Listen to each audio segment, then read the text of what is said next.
Our theme today is overcoming obstacles, and that's something Robert Mawson knows a lot about. After defeating numerous life-threatening ailments, Bob has been able to bounce back in big ways, from living with Eskimos in Greenland to trampling the jungles of Southeast Asia. He's here to tell us how he went from knocking on death's door to living life to the fullest. Bob, thank you so much for coming in. It's a pleasure. You are truly an inspiration. Now, I want to take you back about 30 years ago. Doctors were telling you that you needed a double heart valve replacement, and that if the surgery was successful, you had 5 years to live, assuming that you led a sedentary life. What went through your mind? Well, at that moment in time, I was very angry. I couldn't believe that I only had 5 years left to live. And I knew that if I died, lots of people would be very sad, including myself. And I was determined that I wasn't going to just live another 5 years. And once the doctors realized my determination to live, they got that message. They were wonderful, wonderful surgeons, and they saved my life. What did you do next? Well, I didn't lead a sedentary life, and that's what they told me to do. And I No, you didn't. I did not. Tell us some of the things you did. I lived and worked in 23 different countries around the world, and wherever my work and life took me, I found great adventures there. I climbed mountains in Iran. I tramped the jungles of Southeast Asia. I walked deserts in the Middle East. I went to the Arctic Circle. I did Outward Bound. I became a meditation instructor and a Buddhist monk in 2001. I actually ordained and became a Buddhist monk at that time. Those are some of the things that I've done. Now, throughout all of that time, there were other ailments that came up. What were some of those things that happened during those times when you were taking those big risks? Yeah. Well, in the last 30 years, I've suffered 6 sudden cardiac arrests and been defibrillated back again. In 1998, I had a defibrillator implanted into my chest. I had my gallbladder removed. I've had life-threatening pneumonia twice in 1 year. And 2 years ago, I actually had a heart transplant and received the heart of a 23-year-old woman. And that transplant was filmed and documented by the Discovery Channel. And just in September, I had a 7-hour operation to place some metal rods in my back, and the second part of the operation will take place in a few days' time. So you're still going through all of this. I am indeed, yes. Bob, you are truly a medical miracle. What do you attribute that to? I attribute that to my willpower. I don't want to die. I want to live every moment of my life. And when I do pass away, I want people to say, this is a man who really lived and loved life, and he lived it to the hilt. And meditation has been a very, very powerful tool for me in overcoming all of the obstacles, both mental and physical, I've faced through various illnesses. How did you first start meditating? My wife, Marcia Brewster, works at the United Nations. She'd lived in Thailand for 13 years. And when our sons were born here in New York 19 years ago, she hired a Thai nanny. And that Thai nanny went and meditated at a temple in Mount Vernon, New York. And she urged me to come with her and practice meditation. And I was rather skeptical, but somewhat curious anyway. And one evening I went with her and I met a Buddhist monk there who said he'd teach me if I would come 5 nights in succession. So I promised I'd do that. And after the first 4 sessions, I was absolutely positive it wasn't for me. And I told him that, and he said, well, come back for the 5th session. You promised 5 sessions. Yeah, I promised 5, and he said, come back for that 5th. And I came back, and it was on that 5th session that I felt the very profound effects of Dhammakaya meditation. What kind of meditation is that? How is it different from other forms of meditation? The word Dhammakaya is a Pali word from the ancient Pali language, and it means inner body of enlightenment.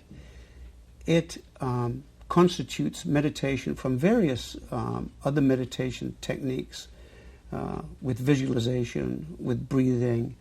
And one of the things special about this meditation is that you use a crystal ball as a focal point, and you imagine that crystal ball floating at the inside of your stomach. what takes place then inside that crystal ball? It doesn't matter what religion you are. You can meditate on a cross inside that crystal ball. A figure will appear, and a succession of figures. And those figures look rather like Buddha images, but they're not. They're called Dhammakayas. They are inner bodies of enlightenment.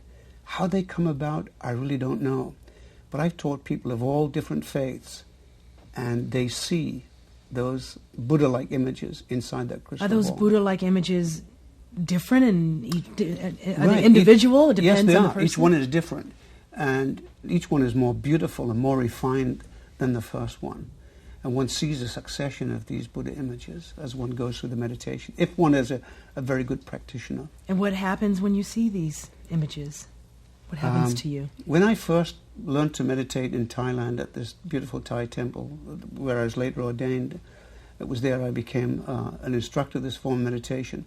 I meditated with 13 women who were like nuns. They're not called nuns, they have a different word for that in the Thai language, but with shaved heads and robes. And on the 5th day, they all crowded around me and were asking me in the Thai language, what happened to you? And I couldn't understand why they'd ask that question. But the word got round the temple, and there are 1,000 resident monks there, 2,000 live-in supporting lay staff, and hundreds of people came to ask me, what happened to you? And they said they could see it in my face. And when I looked in the mirror, I looked exactly the same as I always saw myself, except the whites of my eyes were very, very white, and my face was kind of shiny. What was going on for me inside is that I felt very, very happy, totally at peace with the world, and I felt a love for others, a very profound love that I'd never ever experienced before. And having been a professional soldier, never imagined I could have that kind of love for people I didn't even know. And I see the goodness in most people that I meet, and I generally find it, even in people who've been labeled bad. Going back to all of the flirtations, your flirtations with death, do you think that inspired you to get to where you are now? Yes, certainly the meditation has helped me overcome many of the physical and mental challenges that I've faced through various illnesses that I've had throughout my life. And unfortunately, I was born with heart disease, so I couldn't get away from that. But the meditation, the power of the meditation, has helped me really overcome all of those obstacles. Bob, not only did you meet your obstacles and overcome them, I'd say you soared high above them and over them. You are truly an inspiration. And I wanted to ask, there may be people out there watching us today, someone receiving some bad news. What would you say to them? There's always hope. We should never, ever give up, because we can survive. And the mind is a very, very powerful thing. We should always strive to do our very, very best and reach for the sky. I love your advice. Overcoming obstacles, you've certainly done that. Thank you for coming in and sharing your story. Thank you. Next, how far can you run before you run out of breath? No matter what your answer, we'll meet a young woman who may inspire you to get your sneakers on when New Morning continues.